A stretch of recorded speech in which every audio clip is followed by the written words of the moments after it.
It may be a little bit loud in here, but I wanted to let you know because I was trying to find a public Wi-Fi space. I finally saw Teen Titans go to the movies.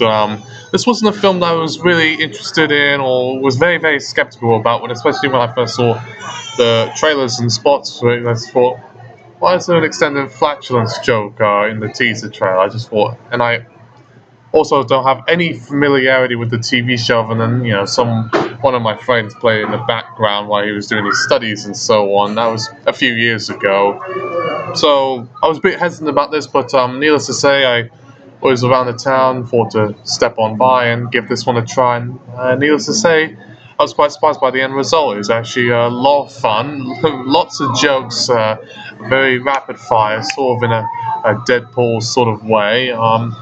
I was quite surprised by the end result, and even though I had no familiarity with the characters, that didn't stop me there, and also had quite a booming soundtrack, one way or another, in a sort of silly, ironic sort of way, and kind of some ways it reminded me a little bit of Space Jam. After all, it is from Warner Brothers Animation, who were responsible for that film many, many, many years ago, in its sort of self-referential lunacy there. And also the familiarity and similarity of Deadpool is one to be noted as well. And in trying to compare this with other superhero movies that came out this year recently, like Black Panther, Incredibles, Deadpool 2, and Ant-Man the Wasp, it somewhat sits in between the middle between, yeah, Incredibles one here, and then Deadpool another. Black Panther's obviously the more interesting one, because like Teen Titans, I came in there with little no expectations.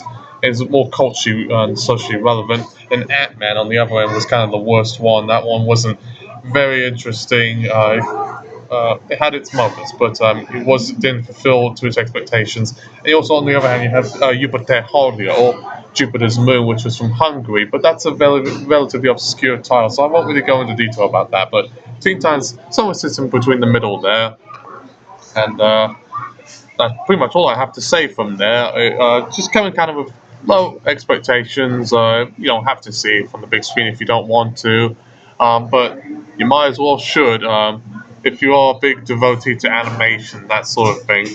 Sorry, well, I was going to sneeze there for a bit second, because it is the first 2D animated film. This is no CG elements in here. This is the first 2D animated film I've seen since Ponyo and Simpsons movie. Ponyo was back in '09, and then the Simpsons movie came out in '07. And for me, that's quite personal, because I remember the Simpsons movie when I first came out. I saw it at Odeon back in Milton Keynes, and I love it to bits. That movie never gets old. I'm a big fan of the TV show when it used to be good. Ponyo was terrible, so we don't talk about that. So for this to be the kind of the first 2D animated film to see on the big screen since Simpsons movie, it's a real honor. Needless to say,